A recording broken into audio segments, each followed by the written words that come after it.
हाँ प्यारे बच्चों, हम लोग कल पढ़ रहे थे कोणीय विचलन या कोणीय परिक्षेपण।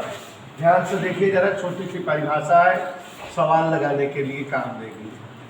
कोणीय विचलन या कोणीय परिक्षेपण, यही शब्द था। प्यारे बच्चों, ऑलरेडी आप पढ़ चुके हो कि अगर श्वेत प्रकाश किसी प्रिज्म से होकर गुजरता है तो 7 रंग की किरण पट्टी प्राप्त होती है निर्गत किरण के रूप में। माने जब श्वेत प्रकाश प्रिज्म से होकर बाहर आता है तो जो किरण निर्गत होती है वो 7 रंग की किरणें होती हैं, माने श्वेत प्रकाश की अवयवी किरणें होती हैं। अब अगर कोई 2 निर्गत किरणें ले लिया जाए और उनके बीच का कोण देखा जाए तो उसे ही कोणीय परिक्षेपण या कोणीय विचलन कहते हैं। परिभाषा तो सही बनती है। किन्हीं 2 निर्गत प्रकाश की किरणों के मध्य बना कोण कोणीय विचलन कहलाता है। लेकिन हम लोग उन निर्गत प्रकाश का नाम ले लेते हैं, मेन वाली किरणों का नाम ले लेते हैं।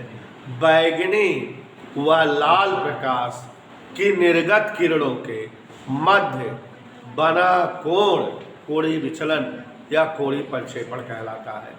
देखो, इस चैप्टर में कुछ शब्द ऐसे हैं जो मिलते जुलते हैं तो कंफ्यूज करते हैं, राइम वर्ण है, जैसे अल्पतम विचलन। तो अल्पतम विचलन बताए थे पीछे, आपतित किरण और निर्गत किरण के साथ का कोण। वर्ण विक्षेपण बताए थे, श्वेत प्रकाश की किरणों का प्रिज्म से होकर गुजरने और अवयवी रंग की किरणों में विभक्त हो जाना वर्ण विक्षेपण था। यह कोणीय विचलन माने 2 निर्गत प्रकाश की किरणों के मध्य बना कोण कोणीय विचलन।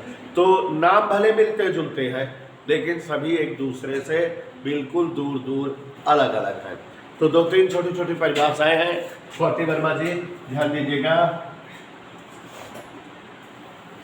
प्यारे बच्चों, ये एक अपवर्तक पृष्ठ AB है और एक ये दूसरा अपवर्तक पृष्ठ AC है।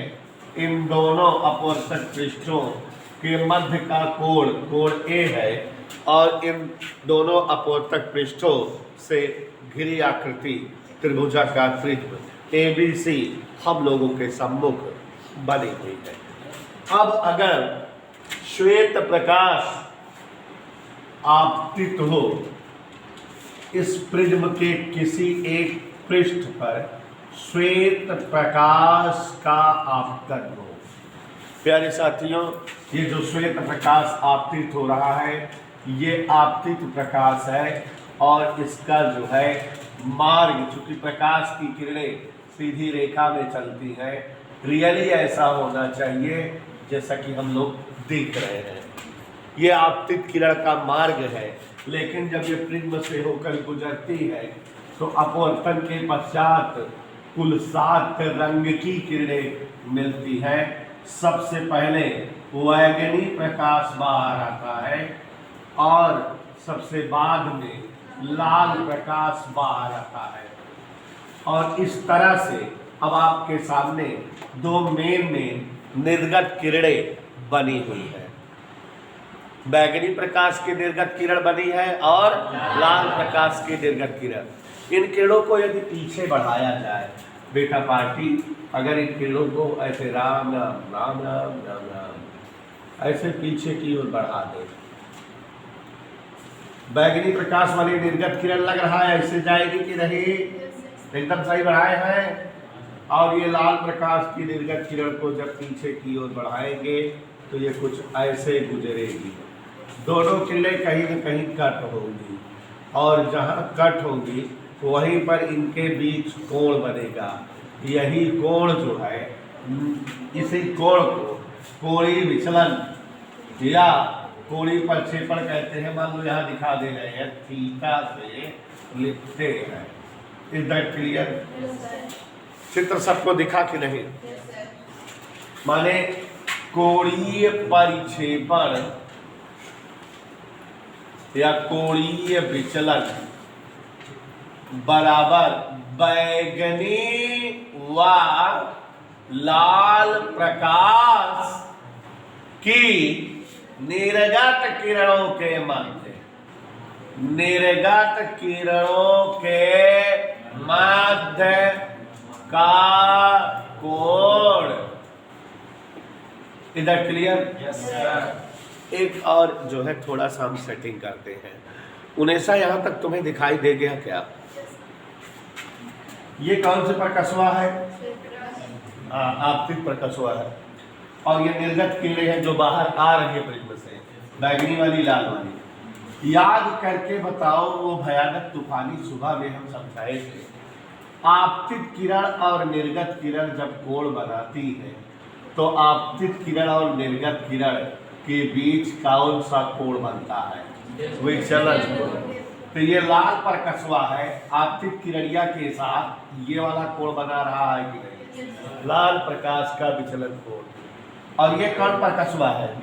बैगनी प्रकाश के निर्गत किरण है, तो ये भी तो आपतित किरण के साथ कोण बनाएगी कि नहीं? और इसको क्या बोलेंगे?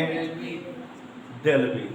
तो ये बैगनी प्रकाश की किरण के लिए विचलन कोण है, क्योंकि बैगनी प्रकाश की निर्गत किरण आपतित किरण से यही कोण बना रही है। ये लाल प्रकाश के लिए विचलन कोण है, दिख रहा है। अगर डेल्टा बी में डेल्टा घटा दे तो ये बेचारू आ जाएगी। फोटो दिखा, अरे बोली भाई, delta B minus delta R. तो ये एक सूत्र हो गया, थीटा बराबर delta B minus delta R. प्यारे साथियों, अब एक परिभाषा और निकाल सकते हैं कोणीय विचलन या कोणीय प्रक्षेपण की। अभी अभी थोड़ी देर पहले हम लोगों ने सुना बैगनी एवं लाल प्रकाश की निर्गत किरणों के मध्य बना कोण कोणीय विचलन कहलाता है। और अब बोलेंगे बैगनी एवं लाल प्रकाश की किरणों के लिए अल्पतम विचलन कोणों का अंतर कोणीय विचलन कहलाता है। कौन कौन किरणों के लिए? बैगनीवा और लालवा प्रकाश की किरणों के लिए अल्पतम विचलन कोणों का कोणीय विचलन कहलाता है। समझ आया? बैगनी प्रकाश का अल्पतम विचलन कोण डेल बी, लाल प्रकाश का अल्पतम विचलन कोण डेल आर का अंतरम थीटा आ गया। कोई डाउट? आप लोगों को अल्पतम विचलन कोण का फार्मूली बताए हैं। क्या बताए हैं? याद करो। फार्मूले बताए हैं, डेल बराबर ए एन माइनस वन, पीछे बताए थे।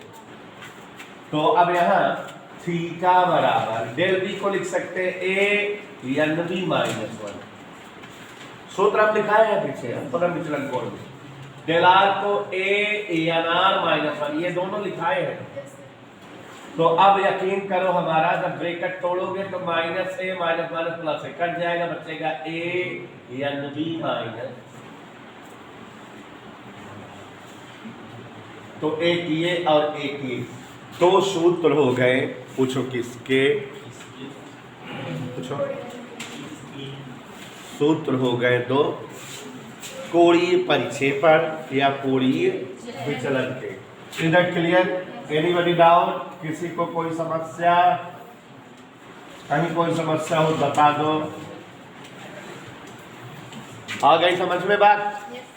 अब बेटा एक छोटी सी हेडिंग और बता रहे हैं, सूत्र बता दे रहे हैं, परिभाषा बना लोगे। अभिनव सरोज ध्यान से देखो, एक छोटी परिभाषा। परिक्षेपण क्षमता, क्या बोले हम? या वर्ण विक्षेपण क्षमता। अब लो परिक्षेपण क्षमता या प्यारे साथियों, एक और जो है शब्द आपके सामने है, इसे बेटा ओमेगा से लिखते हैं। किससे? इसका सूत्र होता है थीटा अपान डेल्टा वाई। अब इसे परिभाषा बनाएंगे। परिभाषा देखो सुस्मी क्या है, थीटा और डेल्टा वाई का अनुपात ओमेगा है। पूछो हमसे थीटा क्या है? थीटा बैगनी और लाल प्रकाश के लिए कोणीय विचलन है, हिडिंग है। और डेल्टा वाई क्या है? उनके बीच वाली किरण, बैगनी और लाल के बीच की किरण पीले रंग की किरण होती है। पीले प्रकाश की किरण का अल्पतम विचलन है। क्या ये? फिर से पूछो हमसे, थीटा क्या है? बैगनी व लाल प्रकाश हेतु कौन सा कोण है? कोणीय विचलन। देखो गलत ना पढ़ो, क्या है? कोणीय विचलन। और डेल वाई क्या है? पीले प्रकाश हेतु, हाँ, पीले प्रकाश हेतु अल्पतम विचलन। डेल लग जाए तो विचलन होगा। Is that clear? अब परिभाषा बना लिया जाए हिमांशुदान। बैगनी व लाल प्रकाश की किरणों के लिए कोणीय विचलन तथा मध्यवर्ती किरण पीले प्रकाश हेतु अल्पतम विचलन का अनुपात वर्ण विक्षेपण क्षमता या परिक्षेपण क्षमता कहलाती है। ओमेगा से लिखते हैं। सवाल है, सूत्र में आती है ओमेगा बराबर थीटा का मान आया हुआ है। क्या आया है? आया है कि नहीं? डेल वाई का मान भी पता है, del Y A N Y minus one, A से ए, तो ओमेगी बराबर N B minus N R बटे एन वाई माइनस वन। प्यारे साथियों, इस तरह से वर्ण विक्षेपण क्षमता या कोणीय परिक्षेपण क्षमता का व्यंजक आ गया। इस पर सवालें बहुत है। अच्छा, आपको बता देना चाहेंगे कि ये चैप्टर बहुत छोटा सा चैप्टर था, लेकिन चैप्टर में थोड़ा कंपटीशन के दृष्टिकोण से, पढ़ाने के पर्पज से, धीरे धीरे समझाने के पर्पज से 4 पीरियड ले लिया। जबकि अगर 2 घंटा पढ़ाना हो तो ये चैप्टर खत्म हो जाए, 2 घंटा में ही खत्म हो जाए। तो एक छोटी सी हेडिंग है, खत्म हो जाएगा। उसके बाद 2-3 कारण बताओ क्वेश्चन है, मज़ेदार। और यहीं इसी लेसन में हम और पीछे के भी जो कारण बताओ क्वेश्चन है सब इकट्ठा ही लिखा देंगे। स्वाति बहुत दिनों से इंतजार में है। तो यहाँ स्वाति जी नक्षत्रवली है, आप ये समझ में आ गया आपको? क्या बैगनी एवं लाल प्रकाश की किरणों हेतु कोणीय विचलन तथा मध्यवर्ती किरण पीले प्रकाश हेतु अल्पतम विचलन का अनुपात वर्ण विक्षेपण क्षमता या परिक्षेपण क्षमता कहलाती है। ओमेगा बराबर थीटा बटा डेल्टा वाई।